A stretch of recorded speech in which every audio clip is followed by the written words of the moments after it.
ഈ street food ശരിക്കും safe ആണോ? സ്ട്രീറ്റ് ഫുഡ് സേഫ് ആണോ എന്ന് ചോദിച്ചു കഴിഞ്ഞാൽ അത് സേഫ് ആണെന്നും പറയാം, സേഫ് അല്ലെന്നും പറയാം. നമ്മൾ മേടിക്കുന്ന ഏതെങ്കിലും ഒരു ഭക്ഷ്യപദാർത്ഥം അല്ലെങ്കിൽ ഭക്ഷിക്കുന്ന ഭക്ഷണം അത് ആരാണോ നിർമ്മിക്കുന്നത് അല്ലെങ്കിൽ ഉണ്ടാക്കുന്നത് അവർ നമുക്കൊരു ഗ്യാരണ്ടി തരുന്നുണ്ട്. അതായത് അല്ലയോ ഉപഭോക്താവെ, നിങ്ങൾ ഇത് കഴിച്ചോളൂ, ഇത് കഴിച്ചത് കൊണ്ട് നിങ്ങൾക്ക് യാതൊരു പ്രശ്നങ്ങളും ഉണ്ടാകാൻ പോകുന്നില്ല, അതായത് നമുക്ക് അസുഖങ്ങൾ വരാൻ പോകുന്നില്ല. അവർ തരുന്ന ഒരു ഉറപ്പാണ്. That is food safety. പക്ഷെ നമ്മൾ എപ്പോഴും ശ്രദ്ധിക്കേണ്ട ഒരു കാര്യം, ഈ സ്ഥലങ്ങളിൽ വൃത്തി എന്തുമാത്രമുണ്ട്. നമ്മൾ കൈ കഴുകാൻ ഉപയോഗിക്കുന്ന വെള്ളം അല്ലെങ്കിൽ ഭക്ഷണം കഴിച്ചതിന് ശേഷം വാ കൂപ്പിളിക്കാൻ ഉപയോഗിക്കുന്ന വെള്ളം അത് സുരക്ഷിതമാണോ? നമ്മുടെ വീടുകളിൽ ഏറ്റവും ചെയ്യുന്ന ഒരു സേഫ്റ്റി മിസ്റ്റേക്ക് എന്താണ്? ലെറ്റ്സ് സേ സാമ്പാർ അല്ലെങ്കിൽ ചോറ് നമുക്ക് ഒരു 2-3 ദിവസത്തേക്ക് ഉണ്ടാക്കുന്നതിന് കുഴപ്പമില്ല. പക്ഷേ ഈ ഫ്രിഡ്ജിൽ ഒരു നിശ്ചിത താപനിലയിൽ നമ്മൾ 0 to 5 ഡിഗ്രി സെൽഷ്യസിൽ വെക്കുന്ന ഒരു ഭക്ഷ്യപദാർത്ഥം ഇടയ്ക്കിടയ്ക്ക് നമ്മൾ റൂം ടെമ്പറേച്ചറിൽ കൊണ്ടുവരുമ്പോൾ എന്ത് പറ്റും? ഇതിൻ്റെ താപനില 5 ഡിഗ്രി മുതൽ 60 ഡിഗ്രി സെൽഷ്യസിൻ്റെ ഇടയിൽ പോകാൻ സാധ്യതയുണ്ട്. അപ്പോൾ 5 ഡിഗ്രി മുതൽ 60 ഡിഗ്രി സെൽഷ്യസിൻ്റെ ഇടയിൽ ഏതെങ്കിലും ഭക്ഷണത്തിൻ്റെ ഉള്ളിലത്തെ താപനില ആണെന്നുണ്ടെങ്കിൽ അതിനെ അപകട മേഖല അല്ലെങ്കിൽ ഡേഞ്ചർ സോൺ എന്ന് വിളിക്കും. അപ്പോൾ ഒരുപക്ഷെ നിങ്ങൾ ആലോചിക്കുന്നുണ്ടായിരിക്കും, അപ്പോൾ അത് സേഫ് അല്ലെങ്കിൽ നമുക്ക് ഇന്നേ വരെയും ഒരു പ്രശ്നവും ഉണ്ടായിട്ടില്ല അല്ലേ? യൂസ്ഡ് ടു ആയി എന്ന് വേണമെങ്കിൽ പറയാം. ശരീരം അതിനോട് യൂസ്ഡ് ടു ആയി. അതാണ് ശരി. നമ്മുടെ ബോഡി അതുമായിട്ട് അഡാപ്റ്റ് ചെയ്ത്, അതാണ് നമ്മുടെ immunity power. We are immune to it. അതുകൊണ്ടാണ് ഈ മത്സ്യബന്ധനത്തിന് പോകുന്ന ആൾക്കാർ മത്സ്യം പിടിച്ചുകൊണ്ട് ചിലപ്പോൾ ദിവസങ്ങൾ അല്ലെങ്കിൽ ആഴ്ചകൾ കഴിഞ്ഞിട്ടൊക്കെ ആയിരിക്കും വരുന്നത്. അപ്പോൾ ഒരു പക്ഷേ അവരതിനു വേണ്ടി വേറെ ഏതെങ്കിലും തരത്തിലുള്ള കെമിക്കൽ ഉപയോഗിക്കും. നമുക്ക് സുപരിചിതമായ ഒരു 2 കെമിക്കലാണ്. ഒന്ന് അമോണിയ, 2 ഫോർമാലിഡിഹൈഡ്. അപ്പോൾ ഇത് രണ്ടും സേഫ് അല്ല. അപ്പോൾ ഐസ് ഇടാതെ ഒരാൾ മത്സ്യം വിൽക്കുന്നുണ്ടെങ്കിൽ ഒരു പക്ഷേ നമ്മൾ ചിന്തിക്കണം, എന്തോ കുഴപ്പമുണ്ടല്ലോ, ഇതിൽ എന്തോ ചേർത്തിട്ടുണ്ട്. നമ്മൾ സ്ഥിരം മേടിക്കുന്ന ഒരു ബ്രാൻഡായിരിക്കാം അല്ലെങ്കിൽ സ്ഥിരം മേടിക്കുന്ന ഒരു കടയിലായിരിക്കും. അപ്പം നമുക്കൊരു വിശ്വാസം, നമ്മൾ മേടിച്ചുകൊണ്ട് ഇങ്ങ് പോരും. പപ്പടത്തിന്റെ സാധാരണ ഇവിടെയൊക്കെ എങ്ങനെയെന്ന് അറിയില്ല, ലേബിൾ എവിടെയാ കാണാറ് പൊതുവെ? അകത്ത്. അതിനെന്തെങ്കിലും കുഴപ്പമുണ്ടോ? പേപ്പർ കണ്ടാമിനേറ്റഡ് ആണ്, കെമിക്കൽ. അതെ, കെമിക്കൽ ആണ് അല്ലേ? ഇറ്റ്സ് എ കെമിക്കൽ കണ്ടാമിനേഷൻ അല്ലേ? പപ്പടം ഉണ്ടാക്കുന്നതിനെ കുറിച്ച് നമുക്കിപ്പോൾ പോകണ്ട, പക്ഷെ ഇത് കെമിക്കൽ കണ്ടാമിനേഷൻ ആണ്. കാരണം നമുക്ക് എല്ലാവർക്കും, പ്രത്യേകിച്ച് മലയാളികൾക്ക്, ഒരു സിൻഡ്രോം ഉണ്ട്. ആ സിൻഡ്രോമിന്റെ പേരാണ് AEV സിൻഡ്രോം. അറിയാം എന്താണെന്ന്? അവർ എന്ത് വിചാരിക്കും? ലഹരി പദാർത്ഥങ്ങൾ ഉപയോഗിക്കുന്നതും വിൽക്കുന്നതും സൂക്ഷിക്കുന്നതും എല്ലാവർക്കും പ്രശ്നമാണ്. അതുപോലെ ഇത് വിൽക്കുന്നതും നിങ്ങൾക്ക് പ്രശ്നമാണ്, കാരണം നിങ്ങൾ നിയമം പാലിക്കുന്നില്ല. നമസ്കാരം, സ്പാർക്ക് ടോക്സിലേക്ക് സ്വാഗതം. ഫുഡ് സേഫ്റ്റി, നമ്മൾ ദിവസവും കഴിക്കുന്ന ആഹാരം, അതിൻ്റെ സേഫ്റ്റിയെക്കുറിച്ച് ആധികാരികമായി സംസാരിക്കാനായിട്ട് ഫുഡ് സേഫ്റ്റിയുടെ ആധികാരികതയുള്ള സ്പെഷ്യലിസ്റ്റ് ശ്രീ ബിനു കെനെ സ്പാർക്ക് ടോക്സിലേക്ക് സ്വാഗതം ചെയ്യുന്നു. നമസ്കാരം. നമ്മൾ ചെറുപ്പക്കാർക്ക് പ്രത്യേകിച്ചും വളരെ പ്രധാനമുള്ള ഒരു കാര്യമാണ് സ്ട്രീറ്റ് ഫുഡ്. തട്ടുദോശയും ഒക്കെ കഴിക്കാത്തതായിട്ട് നമ്മൾ വളരെ കുറച്ച് ആൾക്കാരെ കാണുള്ളൂ. ഈ സ്ട്രീറ്റ് ഫുഡ് ശരിക്കും സേഫ് ആണോ? സ്ട്രീറ്റ് ഫുഡ് സേഫ് ആണോ എന്ന് ചോദിച്ചു കഴിഞ്ഞാൽ അത് സേഫ് ആണെന്നും പറയാം, സേഫ് അല്ലെന്നും പറയാം. നമ്മൾ മേടിക്കുന്ന ഏതെങ്കിലും ഒരു ഭക്ഷ്യപദാർത്ഥം അല്ലെങ്കിൽ ഭക്ഷിക്കുന്ന ഭക്ഷണം അത് ആരാണോ നിർമ്മിക്കുന്നത് അല്ലെങ്കിൽ ഉണ്ടാക്കുന്നത് അവർ നമുക്കൊരു ഗ്യാരണ്ടി തരുന്നുണ്ട്. അതായത് അല്ലയോ ഉപഭോക്താവെ, നിങ്ങൾ ഇത് കഴിച്ചോളൂ, ഇത് കഴിച്ചത് കൊണ്ട് നിങ്ങൾക്ക് യാതൊരു പ്രശ്നങ്ങളും ഉണ്ടാകാൻ പോകുന്നില്ല, അതായത് നമുക്ക് അസുഖങ്ങൾ വരാൻ പോകുന്നില്ല. അവർ തരുന്ന ഒരു ഉറപ്പാണ്. That is food safety. അപ്പോൾ അത് സേഫ് ആകണമെന്നുണ്ടെങ്കിൽ ഭക്ഷ്യസുരക്ഷ, നമ്മുടെ ഇന്ത്യയിൽ ഭക്ഷ്യസുരക്ഷയുടെ റെഗുലേറ്ററി ബോഡി എന്ന് പറയുന്നത് FSSA ആണ്, food safety and standards authority of India. അപ്പോൾ അവരുടെ ഗൈഡ് ലൈൻസ്, മാനദണ്ഡങ്ങളെല്ലാം പാലിച്ച് നൽകുന്ന ഭക്ഷണമാണ് സേഫ് ഫുഡ്. നമ്മളെല്ലാവരും സ്ട്രീറ്റ് ഫുഡിനെ ആശ്രയിക്കുന്ന കാരണം 2-3 ഘടകങ്ങളുണ്ട്. ഒന്ന്, കോസ്റ്റ് എഫക്റ്റീവാണ്. രണ്ടാമത്തെ, നമുക്ക് ചൂടോടെ കഴിക്കാം, പെട്ടെന്ന് കഴിച്ചിട്ട് പോകും. അപ്പം ചൂടോട് നേരത്തെ താങ്കൾ പറഞ്ഞ പോലെ നമ്മുടെ കൺമുന്നിൽ വെച്ച് ദോശ ചുടുന്നു, ബീഫ് റോസ്റ്റ് നല്ല ചൂടോട് തരുന്നു, നമ്മൾ നല്ല ആവിയൊക്കെ കാണും അല്ലേ? അപ്പോൾ നമുക്ക് ഒരു തോന്നൽ വരും, ഇത് സുരക്ഷിതമാണ്. പക്ഷെ നമ്മൾ എപ്പോഴും ശ്രദ്ധിക്കേണ്ട ഒരു കാര്യം, ഈ സ്ഥലങ്ങളിൽ വൃത്തി എന്തുമാത്രമുണ്ട്. നമ്മൾ കൈ കഴുകാൻ ഉപയോഗിക്കുന്ന വെള്ളം അല്ലെങ്കിൽ ഭക്ഷണം കഴിച്ചതിന് ശേഷം വാ കൂപ്പിളിക്കാൻ ഉപയോഗിക്കുന്ന വെള്ളം അത് സുരക്ഷിതമാണോ? അല്ലെങ്കിൽ ഈ വെള്ളം കൊണ്ടല്ലേ ഭക്ഷണം പാചകം ചെയ്യുന്നത്, നമ്മൾ കഴിക്കുന്ന പാത്രം അവർ കഴുകുന്നത്? അപ്പോൾ ഇതൊക്കെ നമ്മൾ നോക്കേണ്ടത് വളരെ അത്യന്തം ആവശ്യമാണ്. നമ്മുടെ വീടുകളിൽ ഏറ്റവും ചെയ്യുന്ന ഒരു സേഫ്റ്റി മിസ്റ്റേക്ക് എന്താണ്? ഫുഡ് സേഫ്റ്റി മിസ്റ്റേക്ക് എന്ന് പറയാം. അതായത് വീടുകളിൽ എന്ന് പറയുമ്പോഴത്തേക്ക് നമ്മൾ സ്റ്റോറേജ് അതിനകത്ത് വരും. ഫുഡ് സ്റ്റോറേജ് ജനറൽ ഒരു ടോപ്പിക്കാണ്. ഒരു ഫുഡ് സ്റ്റോറേജ് ചെയ്യുന്നതിൻ്റെ ബുദ്ധിമുട്ട് എന്താണെന്നുള്ളത് വരും. നമ്മൾ ഫുഡ് റീഹീറ്റ് ചെയ്യുന്നതിൻ്റെ പ്രശ്നങ്ങൾ വരും.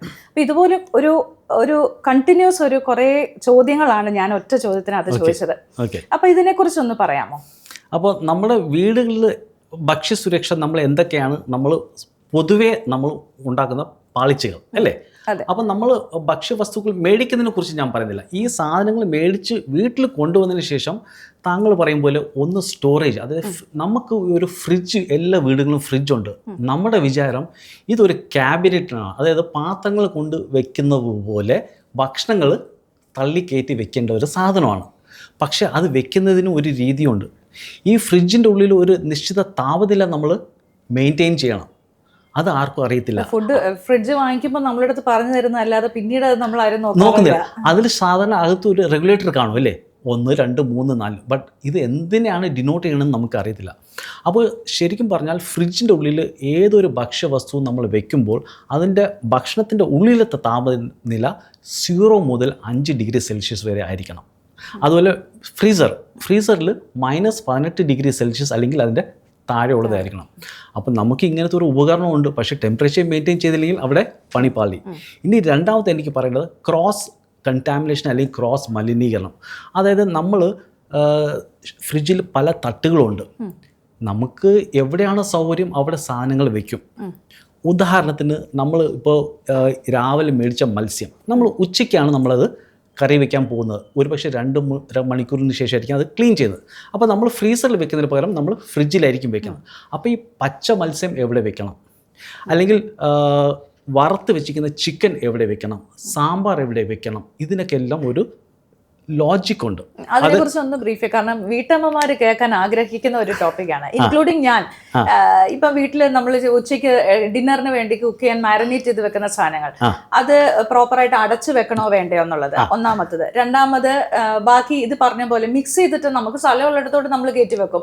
അതല്ലാതെ അതിനൊരു അറേഞ്ച്മെന്റിൽ വെക്കണം എന്നുള്ള ഒരു അവയർനെസ് ശരിക്കും പറഞ്ഞാൽ നമുക്ക് കുറവാണ്. അതിനെക്കുറിച്ച് ഒന്ന് പറയാമോ? ഞാൻ നീതുവിനോട് തന്നെ ചോദിക്കാം. നീതു ഒരു വീട്ടിലൊക്കെ പാചകം ചെയ്യുന്ന ഒരാളാണ്. ഒരു അയല മീൻ അരപ്പൊക്കെ പുരട്ടി വെച്ചിരിക്കണം, വൈകുന്നേരത്തേക്ക് ഉപയോഗിക്കാൻ വേണ്ടി. അത് നമുക്ക് ഫ്രിഡ്ജിൽ വെക്കണം. ഇതിൻ്റെ കൂട്ടത്തിൽ ഇന്ന് മേടിച്ച ചിക്കനുണ്ട്, അത് നമ്മൾ ഉച്ചത്തേക്ക് ഉപയോഗിക്കാൻ വേണ്ടിയാണ്. അപ്പോൾ നമ്മൾ ഫ്രീസറിൽ വെച്ചാൽ അത് ഫ്രോസൺ ആയി പോകും. അപ്പോൾ നമ്മൾ അതെല്ലാം കട്ടെല്ലാം ചെയ്തിട്ട് റോ ചിക്കനായിട്ട് നമ്മൾ വെക്കുന്നു, ഫ്രിഡ്ജിൽ വെക്കണം. പിന്നെ നമുക്കുള്ളത് ഇന്ന് വൈകുന്നേരം മോളുടെ ബർത്ത്ഡേ ആണെന്ന് സങ്കല്പിക്കാം. മോളുടെ ബർത്ത്ഡേക്ക് വേണ്ടി നമ്മൾ കുറച്ച് കേക്ക് ഉണ്ട്, പേസ്ട്രീസ്. അപ്പോൾ പേസ്ട്രീസ് അത് ബോക്സിൻ്റെ ഉള്ളിൽ അല്ലെന്ന് വെക്കാം. പേസ്ട്രീസ് വെക്കണം, അല്ലെങ്കിൽ അതിൻ്റെ കൂടെ കുറച്ച് ഫ്രൂട്ട്സ്, ഫ്രഷ്ലി കട്ട് ഫ്രൂട്ട്സ് അല്ലെങ്കിൽ ഫ്രഷ് സാലഡ്സ് ഉണ്ട്. ഇത് 3 സാധനങ്ങളുണ്ട്. ഇത് എവിടെ വെക്കും? അങ്ങനെ ചോദിച്ചാൽ കോംപ്ലിക്കേറ്റഡ് ആണ്. കാരണം വെച്ചാൽ പല സാഹചര്യങ്ങളിലും ഞാൻ ഇതുപോലെ അറേഞ്ച് ചെയ്തിട്ടല്ല, തുറന്നു തന്നെ പറയാം, സമ്മതിക്കുന്ന ഒരു കാര്യമാണ്. ഇതിന്റെ ടെക്നിക്കാലിറ്റി അല്ലെങ്കിൽ സയന്റിഫിക് റീസൺസ് വിചാരിച്ചിട്ടല്ല, നോക്കിയിട്ടല്ല നമ്മൾ ചെയ്യുന്നത്. നമുക്ക് എവിടെയാണോ സ്പേസ് സ്ഥലമുള്ളത് അത്രേ ഉള്ളൂ. ഏറ്റവും എളുപ്പം ആദ്യം എടുക്കാനുള്ള സാധനങ്ങൾ ആദ്യം എവിടെയാണോ കയ്യെത്തുന്നത് അവിടെ നമ്മൾ ആദ്യം ആവശ്യമുള്ളത് വെക്കും. അത് കഴിയുന്ന ഉടനെ ബാക്കി സ്ഥലങ്ങൾ അതനുസരിച്ച് വെക്കും. അങ്ങനെയാണ് നമ്മൾ ചെയ്യുന്നത്. എന്നാൽ ഇതിൽ നമുക്ക് ലോജിക്ക്, നമ്മൾ ക്രോസ് കണ്ടാമിനേഷൻ എന്ന് പറഞ്ഞു.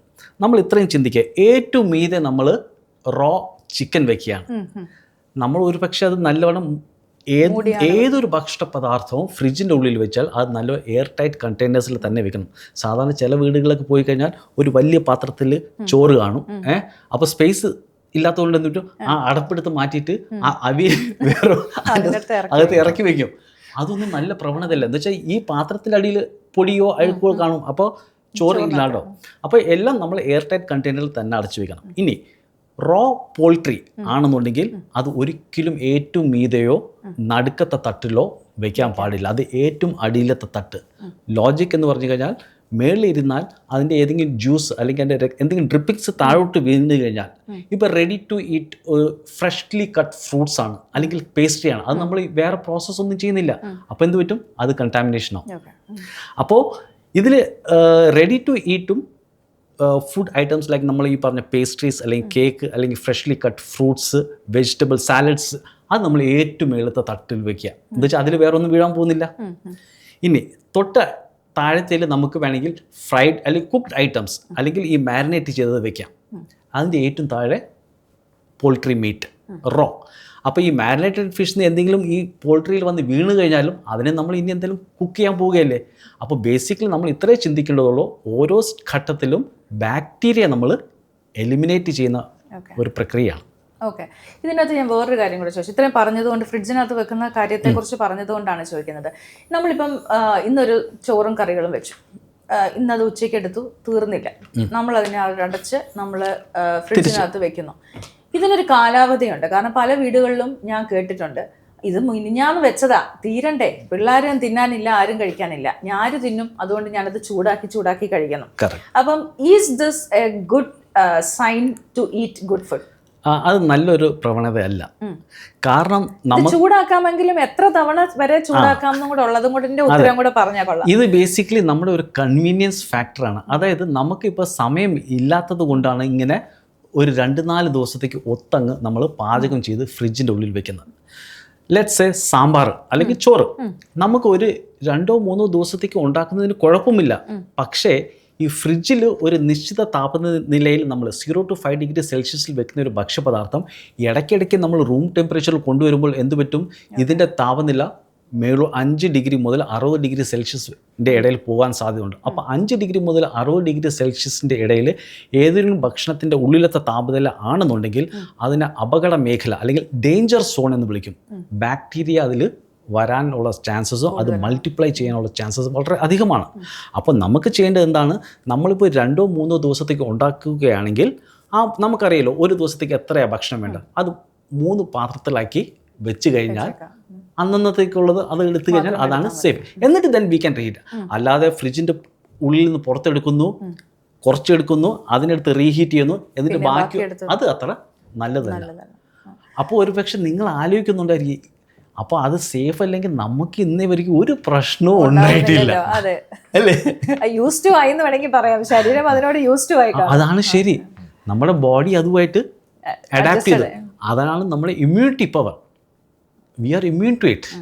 അതുകൊണ്ടാണ്. പക്ഷെ അത് ആ ഒരു ഇമ്മ്യൂണിറ്റി ഉണ്ട് എന്ന് പറഞ്ഞ് നമ്മൾ അതിനെ ഒരു ടേക്ക് ഫോർ ഗ്രാൻറ്റഡ് എന്നുള്ള അവസ്ഥയിലേക്ക് പോകാൻ പാടില്ല. അപ്പോൾ നമ്മുടെ പ്രതിരോധ ശേഷി നമുക്ക് കുഴപ്പമൊന്നുമില്ല. പക്ഷെ അതുകൊണ്ട് നമുക്ക് പ്രശ്നം വരാത്തതുകൊണ്ടാണ് നമ്മൾ ചിന്തിക്കാത്തത്. നമുക്ക് പ്രശ്നം വരുമ്പോഴേ നമ്മൾ ചിന്തിക്കത്തുള്ളൂ. അന്ന് ഒരു പക്ഷേ നമ്മൾ ചിന്തിക്കും. അതുകൊണ്ട് നമ്മൾ as you rightly mention, we should never take food safety four granted. ഇത് ഈ ഭക്ഷണം ഉണ്ടാക്കി കഴിഞ്ഞ് ഫ്രിഡ്ജിലോട്ട് വെക്കാൻ എത്ര നേരം പുറത്തിരിക്കണം എന്നുള്ളൊരു ടൈം ഫ്രെയിം വല്ലതും ഉണ്ടോ? അതായത് ഇപ്പോൾ കുക്ക് ചെയ്തു ഉച്ചയ്ക്ക് ലഞ്ച് കഴിഞ്ഞു, ചിലപ്പം പറയും വൈകുന്നേരം പിള്ളേർക്ക് എന്തെങ്കിലും എടുത്തു കൊടുക്കാനായിട്ട് വൈകുന്നേരം വരെ ചിലപ്പം നമ്മൾ കറിയോ തോരനോ വെളിയിൽ വെക്കും. അത് കഴിഞ്ഞ് വൈകുന്നേരമാണ് എടുത്ത് ഫ്രിഡ്ജിൽ വെക്കുന്നത്. അപ്പം അങ്ങനെ ചെയ്യുന്നത് കൊണ്ട് വലിയ ബുദ്ധിമുട്ട് വരാൻ സാധ്യതയുണ്ടോ? ഇതിൽ എനിക്ക് പറയാനുള്ളത്, എനിക്കല്ല ഭക്ഷ്യസുരക്ഷയ്ക്ക് പറയാനുള്ളത്, നമ്മൾ എപ്പോഴെങ്കിലും ഭക്ഷണം ചൂടായ ഭക്ഷണം അതേപടി ഫ്രിഡ്ജിനുള്ളിൽ വെക്കത്തില്ല. കാരണം ഫ്രിഡ്ജിൻ്റെ ഉള്ളിലത്തെ താപനില പെട്ടെന്ന് കൂടാൻ ചാൻസ് ഉണ്ട്. അപ്പോൾ അത് എപ്പോഴും ഭക്ഷണം ആറിയതിന് ശേഷമേ നമ്മൾ വെക്കത്തുള്ളൂ. അപ്പോൾ ഈ പറയും പോലെ നമ്മളിപ്പോൾ സാമ്പാറിൻ്റെ കേസ് തന്നെ എടുക്കാം. രാവിലെ ഇഡ്ഡലിയും സാമ്പാറുമായിരുന്നു, ഉച്ചയ്ക്കും നമ്മൾ ഇതേ സാമ്പാർ ഉപയോഗിക്കും, ഒരുപക്ഷെ രാത്രിത്തേക്കും ഉപയോഗിക്കും. അപ്പോഴന്നെ നമുക്ക് അറിയണം 3 നേരത്തേക്കുള്ള 3 പാത്രത്തിലാക്കി വെക്കുക. ഉച്ചത്തേക്കും രാത്രിത്തേക്കും ഉള്ള സാമ്പാർ തണുത്തതിന് ശേഷം ഉള്ളിലെടുത്ത് വെക്കുക. അല്ലാതെ നമ്മൾ കഴിച്ചതിൻ്റെ ബാക്കി വന്നതിന് ശേഷം പിന്നെ അങ്ങോട്ടൊക്കെ ഇടുമ്പോൾ ഇങ്ങനെയൊക്കെ വരുമ്പോൾ ചിലപ്പോൾ ചളിച്ചു പോകാൻ വരെ സാധ്യതയുണ്ട്. അപ്പോൾ അത് അവോയ്ഡ് ചെയ്യുന്നതാണ് ഏറ്റവും അഭികാമ്യം. ഓക്കെ, അപ്പോൾ ഫ്രിഡ്ജിൻ്റെ സൈസ് അനുസരിച്ച് അതിനനുസരിച്ച് നമ്പർ ഓഫ് പാത്രങ്ങൾ, ക്വാണ്ടിറ്റി അതിനനുസരിച്ച് കുക്ക് ചെയ്യാം. ഇപ്പോൾ ഞാൻ എൻ്റെ ഭാര്യയോട് പറയാറുള്ളതാണ്, പക്ഷേ പുള്ളിക്കാരി അധികം പാചകം ചെയ്യാറില്ല. വർക്ക് ലൈഫ് ബാലൻസ് എന്ന് പറയും പോലെ. അപ്പോൾ നമുക്ക് ഒക്കുമെങ്കിൽ, നമ്മുടെ സാഹചര്യം അനുവദിക്കുന്നുണ്ടെങ്കിൽ നമ്മൾ അന്നേക്കുള്ളത് അന്നന്ന് പാചകം ചെയ്യുക. അപ്പോൾ ഞാൻ കഴിഞ്ഞ 4 വർഷമായിട്ട് സ്ഥിരം മേഘാലയയിൽ ട്രെയിനിങ്ങിന് പോകുന്നൊരു വ്യക്തിയാണ്. അപ്പോൾ അവിടെ ഞാൻ ക്ലാസ് എടുക്കുമ്പോൾ ഞാൻ ചോദിക്കും, നിങ്ങളുടെയൊക്കെ എത്ര പേര് വീട്ടിൽ ഫ്രിഡ്ജുണ്ട്? അപ്പോൾ ഈ അംഗൻവാടി വർക്കേഴ്സിൻ്റെ ഒക്കെ ക്ലാസ് എടുക്കുമ്പോൾ ചിലപ്പോൾ ആരുടെ വീട്ടിലും ഫ്രിഡ്ജ് കാണത്തില്ല. അപ്പോൾ അവർക്ക് അതിൽ നിന്ന് നമ്മൾ ഒന്ന് മനസ്സിലാക്കേണ്ടത് അവർ ഫ്രഷ് ഫുഡാണ് കഴിക്കുന്നത്. അടുത്ത ദിവസത്തേക്കുള്ള ഭക്ഷണം തലേ ദിവസം പാചകം ചെയ്ത് അവർ സ്റ്റോർ ചെയ്യുന്നില്ല. ഇനി വീട്ടിലെ ഭക്ഷണത്തിൽ നിന്ന് തിരിച്ച് പുറത്തുള്ള ഭക്ഷണത്തിലേക്ക് പോകാം. ആദ്യം നമ്മൾ സ്ട്രീറ്റ് ഫുഡിൻ്റെ കാര്യം പറഞ്ഞു. ഇനി നമുക്ക് റെസ്റ്റോറൻറ്റ്സിലേക്ക് കിടക്കാം. നമ്മൾ പൊതുവെ റെസ്റ്റോറൻറ്റ്സിലെ ആഹാരം ഇപ്പോൾ പഴയതിൽ നിന്നും അപേക്ഷിച്ച് എനിക്ക് തോന്നുന്നു ഒരുപക്ഷെ ഒരു കോവിഡ് കാലഘട്ടത്തിന് ശേഷമായിരിക്കണം ഇത്രയധികം പുറത്തു നിന്ന് ആൾക്കാർ ഭക്ഷണം മേടിച്ചു തുടങ്ങിയത്. അതെ, റെസ്റ്റോറൻറ്റ്സിൻ്റെ എണ്ണം കൂടിയിരിക്കുകയാണ്, പുറത്തുനിന്ന് ആഹാരം മേടിക്കുന്നതിൻ്റെ പ്രവണത കൂടിയിരിക്കുകയാണ്. ഈ റെസ്റ്റോറൻറ്റിലെ സ്റ്റാഫ് പൊതുവെ ഈ ഫുഡ് സേഫ്റ്റി എന്നൊരു ആസ്പെക്റ്റിൽ ട്രെയിൻഡ് ആകേണ്ടത്, അതിൻ്റെ ആവശ്യകതയെക്കുറിച്ച് പറയാമോ? നല്ലൊരു ചോദ്യമാണ്. അതായത് നമുക്കറിയാം, കോവിഡിന് ശേഷം നമ്മുടെ പല ആൾക്കാരുടെയും ജീവിതശൈലി തന്നെ മാറിയിട്ടുണ്ട്. നമ്മുടെ ഭക്ഷണത്തിൻ്റെ രീതി തന്നെ എടുക്കാം. നമ്മൾ ആ കോവിഡിൻ്റെ സമയത്തൊക്കെ കുറേ ഓൺലൈൻ ആപ്പുകൾ വന്നു, ഡെലിവറി സിസ്റ്റംസ്, ഗ്രോസറീസ്, വെജിറ്റബിൾസ് നമുക്ക് ഒരു മൊബൈലിൽ കൂടെ നമുക്ക് വീട്ടിൽ വരുത്താൻ പറ്റുന്ന ഒരു സാഹചര്യമുണ്ട്. പണ്ടൊന്നും ഇല്ലാത്ത സിസ്റ്റം ചില കടകളിൽ വിളിച്ചാൽ തന്നെ അവർ കൊണ്ട് എത്തിക്കുന്നത്. അപ്പം നമ്മളൊരു കംഫർട്ട് സോണിൽ എത്തിയപ്പോൾ നമ്മൾ കൂടുതലും ഇപ്പോൾ പുറമേ നിന്നുള്ള ഭക്ഷണത്തിനെ ആശ്രയിക്കാൻ തുടങ്ങി. ഭക്ഷ്യസുരക്ഷയുടെ ഈ ട്രെയിനിങ്, FSSAIക്ക് തന്നെ ഒരു സ്ട്രക്ചേർഡ് ട്രെയിനിങ് പ്രോഗ്രാമുണ്ട്. ആ ട്രെയിനിങ് പ്രോഗ്രാമിൻ്റെ പേരാണ് ഫുഡ് സേഫ്റ്റി സൂപ്പർവൈസർ കോഴ്സ്. ഇതൊരു മാൻഡേറ്ററി ട്രെയിനിങ് പ്രോഗ്രാമാണ് ഫോർ ഫുഡ് ഹാൻഡ്ലേഴ്സ്. അപ്പോൾ എല്ലാ സ്റ്റേറ്റ് ഗവൺമെൻറ്റുമായിട്ട് FSSAIക്ക് ഒരു ടൈപ്പ് ഉണ്ട്, ഒരു മെമ്മറാണ്ടം ഓഫ് അണ്ടർസ്റ്റാൻഡിംഗ് ഉണ്ട്. അപ്പോൾ FSSAI അവർക്ക് സ്റ്റേറ്റ് ഗവൺമെൻറ് കുറച്ച് ഫണ്ട് കൊടുക്കും. പക്ഷേ ഇതൊക്കെ വളരെ പരിമിതമായ ഫണ്ടാണ്. അപ്പോൾ സംസ്ഥാനത്തെ എല്ലാ ഫുഡ് ഹാൻഡ്ലേഴ്സിനെയും ട്രെയിൻ ചെയ്യാനൊന്നും പറ്റത്തില്ല. ഈ ഫുഡ് ഹാൻഡ്ലേഴ്സ് എന്ന് പറയുമ്പോൾ ആരെയൊക്കെ ആ വിഭാഗത്തിൽപ്പെടുത്താം? അടിപൊളി ചോദ്യം.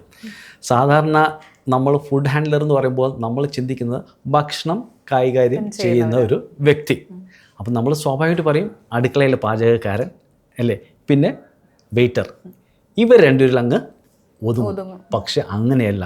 ഒരു ഫുഡ് ഹാൻഡ്ലർ എന്ന് പറയുന്നത് മുതലാളി മുതൽ താഴെ ക്ലീനിങ് ചെയ്യുന്ന സ്റ്റാഫ് മുതൽ അവിടെ ഒരു ഡ്രൈവർ, ഒരു സ്ഥാപനത്തിന് വാഹനമുണ്ട്, ആ വാഹനത്തിലാണ് പച്ചക്കറികൾ കടയിൽ നിന്ന് മേടിച്ചുകൊണ്ട് വരുന്നത്, ആ ഡ്രൈവറും ഫുഡ് ഹാൻഡ്ലറാണ്. ഒരു സെക്യൂരിറ്റി ചേട്ടൻ, അദ്ദേഹവും ഫുഡ് ഹാൻഡ്ലറാണ്. കാരണം ചില സ്ഥാപനങ്ങളിൽ ഈ സെക്യൂരിറ്റി ചേട്ടനായിരിക്കും സാധനങ്ങൾ വരുമ്പോൾ ബില്ല് നോക്കിയിട്ട് 10 കിലോ മട്ടൻ ഇതെല്ലാം ക്രോസ് ചെക്ക് ചെയ്യുന്നത്. അപ്പോൾ ഇതെല്ലാം ചെയ്യുമ്പോൾ അവരും ഫുഡ് സേഫ്റ്റിയെക്കുറിച്ച് അറിവുണ്ടായിരിക്കണം.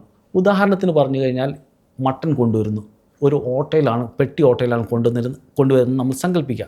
തുറന്നാണ് കൊണ്ടുവരുന്നത്, കാക്കകൾ കുത്തും, പൊടി പ്രാണികൾ. അപ്പോൾ ഇത് തുറന്നാണ് കൊണ്ടുവരുന്നെങ്കിൽ ആ സെക്യൂരിറ്റി ചേട്ടന് പറയാം, ഇത് തുറന്നാണ് കൊണ്ടുവന്നത്, ഇത് ഞങ്ങൾക്ക് വേണ്ട. പക്ഷേ അതിൻ്റെ ഒരു ബോധവൽക്കരണം ഇല്ലെന്നുണ്ടെങ്കിൽ ചേട്ടൻ പറയും പോരട്ടെ എന്ന് പറയും. അപ്പോൾ ഇതുപോലെ ഇപ്പോൾ ഒരു റെസ്റ്റോറൻറ്റിൽ ഇപ്പോൾ ഈ ഒരു കേസ് സിനാരിയോ പറഞ്ഞു, ഇപ്പോൾ ഇതുപോലെ റെസ്റ്റോറൻറ്റ്സിൽ ഇങ്ങനൊരു ഇൻസിഡൻറ്റ് വന്നാൽ ഈ സെക്യൂരിറ്റി ഇങ്ങനെ പറയാം അവർക്ക് അധികാരമുണ്ട് എന്ന് അവർ അവെയറാണോ? കുറേയൊക്കെ അവെയർ അല്ല. ഭക്ഷ്യസുരക്ഷയുടെ കാര്യത്തിൽ നമ്മൾ കൺസ്യൂമേഴ്സ്, നമ്മളെല്ലാവരും കൺസ്യൂമേഴ്സാണ്. ഭക്ഷണത്തിൻ്റെ കാര്യത്തിൽ നമ്മൾ കൺസ്യൂമേഴ്സ് വരെ ശരിയായിട്ടുള്ള അവെയർനെസ് നമുക്കില്ല. ഉദാഹരണത്തിന് നമ്മളെല്ലാവരും കടകളിൽ ചെന്ന് സാധനങ്ങൾ മേടിക്കുന്നുണ്ട്. ഇപ്പോൾ നീത്തും പച്ചക്കറി മേടിക്കാൻ പോകാറുണ്ട് അല്ലേ? ഞാൻ ഒരു ചോദ്യം ചോദിച്ചോട്ടെ, താങ്കൾക്കും അതിൻ്റെ ഉത്തരം പറയാം. ചീര, പച്ചച്ചീരയുണ്ട്, ചുവന്ന ചീരയുണ്ട് അല്ലേ? 2 വ്യക്തികൾ വിൽക്കുകയാണ്. തുളയുള്ളതുകൊണ്ട് തുളയില്ലാത്തതുകൊണ്ടും ഒരേ വില, ഏത് മേടിക്കും? സാധാരണ നല്ല ഭംഗിയുള്ള കാശില് അല്ലേ? ഇത് മൊത്തം പുഴു കുത്തിയതാണല്ലോ, ഇത് നമുക്ക് എടുക്കണ്ട എന്ന് ഓർത്തിട്ട് നമ്മൾ അതെടുക്കത്തില്ല, നല്ല ഭംഗിയുള്ളത് നോക്കി എടുക്കും. പക്ഷേ ഇനി എൻ്റെ അടുത്ത ചോദ്യം, താങ്കൾ ചോദിച്ചതിൻ്റെ മറുപടി ആയിട്ട് ഞാൻ പറയാം. എന്തുകൊണ്ടാണ് ഇതിൽ തുള വീഴാത്തത്? ഈ ഭംഗിയുള്ള കീടനാശിനികൾ സ്പ്രേ ചെയ്യുന്നുണ്ടായിരിക്കും. അതിൽ കീടനാശിനികളെല്ലാം സ്പ്രേ ചെയ്യുന്നുണ്ട്, പുഴു വരത്തില്ല, കീടങ്ങൾ വന്നില്ല. പക്ഷേ നമ്മുടെ തോട്ട് പ്രോസസ്സ് പറയുന്നു നീ ഇത് എടുക്ക്, ഭംഗിയുള്ളതാണ്. അപ്പോൾ ബേസിക്കലി നമ്മുടെ ചിന്താശക്തികളെല്ലാം നഷ്ടപ്പെട്ടു പോയി, നമ്മൾ ചിന്തിക്കുന്നില്ല. സോ ആസ് എ കൺസ്യൂമേഴ്സ് നമ്മുടെ ഡിസിഷൻ മേക്കിംഗ് കപ്പാസിറ്റീസ് എല്ലാം കുറച്ചൊക്കെ അങ്ങ് കുറഞ്ഞുകൊണ്ട് വരികയാണ്. ഇതുപോലെ തന്നെ മത്സ്യത്തിൻ്റെ കാര്യത്തിൽ ഐസ് ഇട്ട മീനുണ്ട്, ഐസ് ഇടാത്തത് മീനുണ്ട്. നമ്മൾ സാധാരണ ഏതാണ് മേടിക്കാറ്? നല്ല ഫ്രഷ് ആണ്, ഐസിലിട്ട് ഇരിക്കുകയല്ലേ എന്ന് ഓർത്തിട്ട് നമ്മൾ മിക്കവാറും അത് എടുക്കാൻ പോകത്തില്ല. ഇത് എത്ര കാലം ഇരിക്കുന്ന നമ്മൾ വിചാരിക്കും ഇത് കുറേ ദിവസങ്ങൾ കൊണ്ട് ഐസൊക്കെ ഇട്ട് വെച്ചിരിക്കുകയാണ്. പക്ഷേ സിമ്പിളായിട്ട് ചിന്തിക്കുക, ഈ മത്സ്യബന്ധനത്തിന് പോകുന്ന ആൾക്കാർ മത്സ്യം പിടിച്ചുകൊണ്ട് ചിലപ്പോൾ ദിവസങ്ങൾ അല്ലെങ്കിൽ ആഴ്ചകൾ കഴിഞ്ഞിട്ടൊക്കെ ആയിരിക്കും വരുന്നത്. അപ്പോൾ ഈ മത്സ്യം കേട് കൂടാതെ ഇരിക്കണം എന്നുണ്ടെങ്കിൽ അതിൻ്റെ അർത്ഥം അതിൽ ഐസ് ഇട്ടിട്ടുണ്ട്. പക്ഷെ അത്രയും ഐസ് ഇവർക്ക് ഇവിടെ നിന്ന് കൊണ്ടുപോകാൻ പറ്റുമോ? അപ്പോൾ ഒരു പക്ഷേ അവരതിനു വേണ്ടി വേറെ ഏതെങ്കിലും തരത്തിലുള്ള കെമിക്കൽ ഉപയോഗിക്കും. നമുക്ക് സുപരിചിതമായ ഒരു 2 കെമിക്കലാണ്. ഒന്ന് അമോണിയ, 2 ഫോർമാലിഡിഹൈഡ്. അപ്പോൾ ഇത് രണ്ടും സേഫ് അല്ല. അപ്പോൾ ഐസ് ഇടാതെ ഒരാൾ മത്സ്യം വിൽക്കുന്നുണ്ടെങ്കിൽ ഒരു പക്ഷേ നമ്മൾ ചിന്തിക്കണം, എന്തോ കുഴപ്പമുണ്ടല്ലോ, ഇതിൽ എന്തോ ചേർത്തിട്ടുണ്ട്. അതുപോലെ ഈ ഐസിന്റെ കാര്യം പറഞ്ഞപ്പോഴാണ് ഞാനൊരു ചോദ്യം, ചെറിയൊരു ചോദ്യമാണ്. ഇതിലിടുന്ന ഐസ് ആക്കുന്ന ക്യൂബ്സ് അല്ലെങ്കിൽ ഇതിനകത്ത് മീൻ ഇത് തണുപ്പിക്കാനായിട്ട് എടുക്കുന്ന ഈ ഐസ് ക്യൂബ്സിന്റെ സോഴ്സ് എവിടെ നിന്നാണ്? ഇപ്പോൾ വലിയ വലിയ മത്സ്യ കച്ചവടക്കാർ അവരുടെയൊക്കെ ഈ തുറമുഖം ആ ഏരിയയിൽ പോയി കഴിഞ്ഞാൽ അവിടെ ഐസ് ബ്ലോക്ക് ഉണ്ടാക്കുന്ന സ്ഥാപനങ്ങൾ, അവിടെ നിന്നാണ് അവർ ബ്ലോക്കാണ് മേടിക്കുന്നത്. ഇതിന് വേണ്ടി മാത്രമുള്ളതാണ്. പക്ഷേ ഒരു പക്ഷെ നീതു ഉദ്ദേശിച്ചത് ഈ ഐസിൽ എന്തെങ്കിലും പ്രശ്നം ഉണ്ടെങ്കിൽ അല്ലെ, അത് ഉദ്ദേശിച്ചതിന് വേറൊരു കാര്യം കൂടെ ഉണ്ട്. നമ്മൾ വലിയ കടകളും വലിയ സ്റ്റോറേജ് ഫെസിലിറ്റിയും ഒക്കെ ഉള്ള സ്ഥലം മാറുന്നേക്ക്. ഞാനിപ്പോ പറയുന്ന ഇൻസിഡന്റ്, നമ്മൾ സാധാരണ അങ്ങോട്ട് പോകുന്നു, ഒരു ചേച്ചി വഴിയിൽ ഒരു കൊട്ടയം വെച്ച് മീൻ വിൽക്കാനിരിക്കുന്നു. അവരുടെ കയ്യിൽ പോർഷനസ് ഇല്ല, അവരുടെ കയ്യിൽ വലിയ സ്പെൻഡിങ്, നമുക്ക് ഒരു വിസിബിലിറ്റി എന്താ പറയുക, നമുക്കൊരു ഒരു കണ്ണിന് കുളിർമ തരുന്ന ഒരു ഫെസിലിറ്റിയും അവരുടെ ഇല്ല. അവരുടെ ആകെപ്പാടെ ഒരു മീൻ ചട്ടി ഉണ്ട്, അതിനകത്ത് അവർ ഐസ് ഇട്ട് വെക്കുന്നു. ഈ കിട്ടുന്ന ഐസിന്റെ അതിന്റെ സോഴ്സ് എന്താണ്? ഇതിന്റെ സോഴ്സ് ഈ ഞാൻ പറഞ്ഞ ഈ തുറമുഖ ഏരിയയിൽ തന്നെ ഈ ഐസ് ബ്ലോക്ക് നിർമ്മിക്കുന്ന കുറെ ഐസ് ഫാക്ടറീസ് ഉണ്ട്. അവിടെ നിന്നാണ് അവർ ബ്ലോക്ക് ആയിട്ടാണ് മേടിക്കുന്നത്. പക്ഷേ ഈ ഐസിലും ഒരു പക്ഷേ ഏതെങ്കിലും തരത്തിലുള്ള ഫോർമാലിഡിഹൈഡ് ചിലപ്പോൾ ചേർക്കാം, അമോണിയ ചേർക്കാം, നമുക്കറിയത്തില്ല. പിന്നെ ഈ വെള്ളത്തിൻ്റെ സോഴ്സ് നമ്മൾ അറിയില്ല. ഈ വെള്ളം ഈസ് എ ഹൈലി കണ്ടാമിനേറ്റഡ് ആണ് ചില സ്ഥലങ്ങളിൽ. അപ്പോൾ ഈ ഇടക്കാലത്ത് നമ്മുടെ FSSAI തന്നെ വെള്ളത്തിനെ ഹൈ റിസ്ക് കാറ്റഗറിയിൽ ഉൾപ്പെടുത്തിയിട്ടുണ്ട്. കാരണം നമ്മളൊന്ന് ആലോചിക്കുക, നമ്മൾ ഈ വെള്ളം ഒരു പക്ഷേ ബോർവെല്ലിൽ നിന്നായിരിക്കും എടുക്കുന്നത്, അല്ലെങ്കിൽ കിണർ. പക്ഷേ ഇന്നത്തെ കാലത്ത് കിണറൊക്കെ എവിടെയാണ് സ്ഥിതി, ഈ കിണറ്റിന് ചുറ്റും എന്താണ് ഉള്ളത് നമുക്കറിയത്തില്ല. മഴക്കാലത്ത് പ്രത്യേകിച്ച് പല വെള്ളത്തിൽ നിന്നുണ്ടാകുന്ന അസുഖങ്ങൾ കൂടും. ടൈഫോയിഡ് അല്ലേ, ഈക്കോളൈ. അപ്പോൾ ഈ വെള്ളത്തിൻ്റെ സോഴ്സ് ശരിയല്ലെന്നുണ്ടെങ്കിൽ, ഇൻഫാക്ട് മറിച്ച് പറഞ്ഞു കഴിഞ്ഞാൽ ഈ വെള്ളം സേഫ് അല്ലെന്നുണ്ടെങ്കിൽ, as you rightly mention, E. coli, അതുപോലെ ഹാംഫുൾ കെമിക്കൽസ്, ഹെവി മെറ്റൽസ് ഒക്കെ അതിലുണ്ടെങ്കിൽ, ആ വെള്ളം കൊണ്ടാണ് ഐസ് ക്യൂബൊക്കെ ഉണ്ടാക്കുന്നതെങ്കിൽ, അല്ലെങ്കിൽ അത് മത്സ്യം വഴി നമ്മുടെ ശരീരത്തിൽ പ്രവേശിക്കാൻ വളരെ സാധ്യത ഏറെയാണ്. ഓക്കെ, ഇപ്പോൾ 2 കാര്യങ്ങൾ ഈ പറഞ്ഞതിൽ നിന്ന് ഞാൻ തിരിച്ച് ചോദിക്കാൻ പോവാണ്. ഒന്ന്, FSSAI എന്നും പറഞ്ഞു, വെള്ളത്തിൻ്റെ ശുദ്ധിയെക്കുറിച്ചും പറഞ്ഞു. ഇന്ന് മിനറൽ വാട്ടർ അല്ലെങ്കിൽ വെള്ളം കുപ്പിയിൽ മേടിച്ച് കുടിക്കാത്തതായി ആരും കാണത്തില്ല. അത് നോർമലായിട്ട് പുറത്ത് പോകുമ്പോൾ മേടിച്ച് കുടിക്കുന്നതായാലും കൊള്ളാം, ഒരു റെസ്റ്റോറൻറ്റിൽ പോയി ആഹാരം കഴിക്കുമ്പോൾ അതിൻ്റെ കൂടെ മേടിച്ച് കുടിക്കുന്നതായാലും കൊള്ളാം. ഇവിടെ FSSAI എന്ന് പറയുന്ന ഒരു സ്ഥാപനത്തിൻ്റെ സർട്ടിഫിക്കേഷൻ ഇതിൽ നമ്മൾ കാണേണ്ടതുണ്ടോ, അതോ ISI ആണോ കാണേണ്ടത്? നമ്മൾ എങ്ങനെ വിശ്വസിച്ച് വെള്ളം മേടിച്ച് കുടിക്കും? വെള്ളം ഒന്ന് എനിക്ക് പറയേണ്ടത്, നമ്മൾ ഒരിക്കലും ഇതിനെ മിനറൽ വാട്ടർ എന്ന് പറയരുത്. നമുക്ക് സാധാരണ കിട്ടുന്നത് 1 ലിറ്ററിൻ്റെ നമ്മളിപ്പോൾ 19-20 രൂപ കൊടുത്ത് മേടിക്കുന്ന അതിനെ പാക്കേജ്ഡ് ഡ്രിങ്കിങ് വാട്ടർ എന്നാണ് പറയുന്നത്. ബേസിക്കലി ഇതിൻ്റെ source can be from borewell അല്ലെങ്കിൽ കിണറാകാം. നമ്മൾ നോർത്ത് ഈസ്റ്റേൺ സ്റ്റേറ്റ്സിലൊക്കെ പോയി കഴിഞ്ഞാൽ നേരെ സ്ട്രീമിൽ നിന്ന് പമ്പ് ചെയ്തെടുക്കുന്നുണ്ട്. ഞാൻ അങ്ങനെ 2-4 വാട്ടർ പാക്കേജിങ് ഫാക്ടറീസ് ഞാൻ വിസിറ്റ് ചെയ്തിട്ടുള്ള വ്യക്തിയാണ്. അപ്പോൾ ഇവിടെ സംഭവിക്കുന്ന എന്ന് പറഞ്ഞാൽ, നിയമം പറയുന്നത് ഈ വെള്ളം ഇപ്പോൾ ഈ കുപ്പിയിലൊക്കെ പാക്ക് ചെയ്യുന്ന വെള്ളം അവർക്ക് അവരുടെ ഇൻഹൗസ് ലബോറട്ടറി ഉണ്ടായിരിക്കണം. അതിൽ ഈ ഈക്കോലൈ ഇതൊക്കെ ടെസ്റ്റ് ചെയ്യണം. അവർക്ക് ഇല്ലെന്നുണ്ടെങ്കിൽ അത് പുറത്ത് കൊടുത്ത് ടെസ്റ്റ് ചെയ്യണം. പിന്നെ മാത്രമല്ല, റെസ്റ്റോറൻറ്റ് ആയിരുന്നു കഴിഞ്ഞാലും ആരെല്ലാം വെള്ളം ഉപയോഗിക്കുന്നുണ്ടോ, ഈ weather it can be for കൈ കഴുകാൻ, അല്ലെങ്കിൽ പാചകം ചെയ്യാൻ, അല്ലെങ്കിൽ തറ കഴുകാൻ വേണ്ടി, ആ വെള്ളം പോർട്ടബിൾ ആയിരിക്കണം. പോർട്ടബിൾ എന്ന് പറഞ്ഞു കഴിഞ്ഞാൽ നമുക്ക് ഉപയോഗം ഉപയോഗിക്കാൻ പറ്റുന്നതായിരിക്കണം. അതിൽ ഈക്വലൈയുടെ കണ്ടന്റ് ഇതൊന്നും ഉണ്ടാകാൻ അത് പാടില്ല. ചോദിച്ചപ്പോൾ വീണ്ടും ഞാനൊരു ക്വസ്റ്റ്യൻ ചോദിക്കാം. നമ്മളൊക്കെ വീട്ടിൽ ദൈനംദിനമായിട്ട് യൂസ് ചെയ്യുന്ന ഒരു സാധനമാണ് വാട്ടർ ക്യാൻ. മറ്റേ 20 ലിറ്ററിന്റെ ലിറ്ററിന്റെ വലിയ ക്യാൻ കൊണ്ടുവരും. ഈ കൊണ്ടുവരുന്ന പല വണ്ടികളും ഞാൻ കണ്ടിട്ടുണ്ട്. അതിൽ താങ്കൾക്ക് എത്ര ആത്മാർത്ഥമായി അതിനകത്ത് ഉത്തരം പറയാൻ പറ്റും എന്ന് എനിക്കറിയത്തില്ല, കാരണം because you are A safety auditor ആയതുകൊണ്ട്. പക്ഷേ എന്നാലും ഒരു ലേമൻ എന്നുള്ള നിലയ്ക്കൊരു ചോദ്യം ചോദിക്കുകയാണ്. ഈ ക്യാനിന് ഞാൻ ഉപയോഗിച്ചുകൊണ്ടിരുന്നു ക്യാൻ, അത് കൊണ്ടുവരുന്ന രീതിയും ആ ക്യാൻ കൊണ്ടുവരുമ്പോൾ നമ്മൾ അതിനെ സോപ്പ് ഇട്ട് കഴുകി ഡിറ്റർജൻറ്റ് ഇട്ട് വേണമെങ്കിൽ വാഷിംഗ് മെഷീനകത്ത് ഇടുന്ന ഒരു അവസ്ഥയാണ്. അത്ര വൃത്തിയാക്കേണ്ട സിറ്റുവേഷനാണ് ഈ ക്യാനിനകത്ത് വരുന്നത്. അപ്പം ഇത് നമ്മൾ കുടിക്കുന്ന വെള്ളമാണ്, പക്ഷെ ഇതിന്റെ വൃത്തി കണ്ടാൽ ഇങ്ങനെയാണ് ഇരിക്കുന്നത്. So is it safe to drink? ഇതിന്റെ സോഴ്സ് നമുക്ക് ആർക്കും അറിയത്തില്ല. ഇത് എവിടെ നിന്ന് വരുന്നു, ഏതെങ്കിലും അരുവിയിൽ നിന്ന് എടുത്തോണ്ട് വരുന്നതാണോ, ഇവർ പ്രോപ്പറായിട്ട് ഫിൽറ്റർ ചെയ്ത് അത് ക്ലീൻ ചെയ്തിട്ടാണോ വരുന്നത്? റൈറ്റ് ഫ്രം ദ സോഴ്സ് നമ്മളെ വീട്ടിൽ കൊണ്ട് എത്തിക്കുന്നത് മാത്രമല്ല, കൊണ്ട് എത്തിച്ചതിന് ശേഷം തിരിച്ച് ഈ കന്നാസ് എടുത്തോണ്ട് പോയിട്ട് വാട്ട് ഹാപ്പൻ നമുക്ക് ഒരു അറിയത്തില്ല. ഇവിടെയാണ് എനിക്ക് ഒരു കാര്യത്തിൽ ഊന്നേണ്ടത്. ഭക്ഷ്യസുരക്ഷ എന്ന് പറയുന്നത് ഇപ്പോൾ ഈ വെള്ളത്തിൻ്റെ കാര്യത്തിൽ ഇത് മാനുഫാക്ചർ ചെയ്യുന്ന ആളുടെ ഉത്തരവാദിത്വം മാത്രമല്ല, ഇതൊരു എല്ലാവരും ഒരു കളക്റ്റീവ് എഫേർട്ടാണ്. ഭക്ഷ്യസുരക്ഷ എന്ന് പറയുന്നത് it is A team effort, നമ്മുടെയും കൂടെ ഉത്തരവാദിത്വമാണ്. ഇപ്പോൾ ആസ് എ കൺസ്യൂമർ നമ്മൾ പറയാണ് ഇത് ഈ കാണാൻ ഒരു വൃത്തിയില്ല, എനിക്ക് ഈ കുപ്പി വേണ്ട എന്ന് പറഞ്ഞു കഴിഞ്ഞാൽ, അങ്ങനെ എല്ലാ ഉപഭോക്താക്കളും നോ എന്ന് പറഞ്ഞു കഴിഞ്ഞാൽ ഇത് പ്രോസസ്സ് ചെയ്യുന്ന ആൾക്കാർ മാറി ചിന്തിക്കും. ഇപ്പോൾ ഉദാഹരണത്തിന് പറഞ്ഞു കഴിഞ്ഞാൽ ഈ വെള്ളം കൊണ്ടുവരുന്ന വണ്ടി ഉണ്ടല്ലോ, ഇതിൻ്റെ ടാർപ്പാളിനൊക്കെ തുറന്നിട്ടിട്ടാണ് കൊണ്ടുവരുന്നത്. നമ്മൾ ആരെങ്കിലും ചിന്തിക്കാറുണ്ടോ ഇതിൻ്റെ അകത്ത് മൈക്രോ അല്ലെങ്കിൽ നാനോ പ്ലാസ്റ്റിക് അടങ്ങിയിട്ടുണ്ട്? കാരണം സൂര്യപ്രകാശം ഇതിൽ കണ്ടമാനം ഏൽക്കുന്നുണ്ട്. ഈ മൈക്രോ അല്ലെങ്കിൽ നാനോ പ്ലാസ്റ്റിക് നമുക്ക് നമ്മുടെ നേത്രങ്ങളെ കൊണ്ട് കാണാൻ കഴിയുന്നില്ല, നമ്മൾ കുടിക്കുന്നുണ്ട്.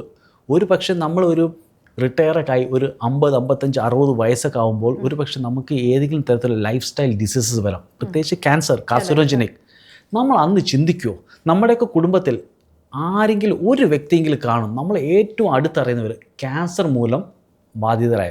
എൻ്റെ അച്ഛൻ ക്യാൻസർ വന്ന് 2008 മരണപ്പെട്ടതാണ്.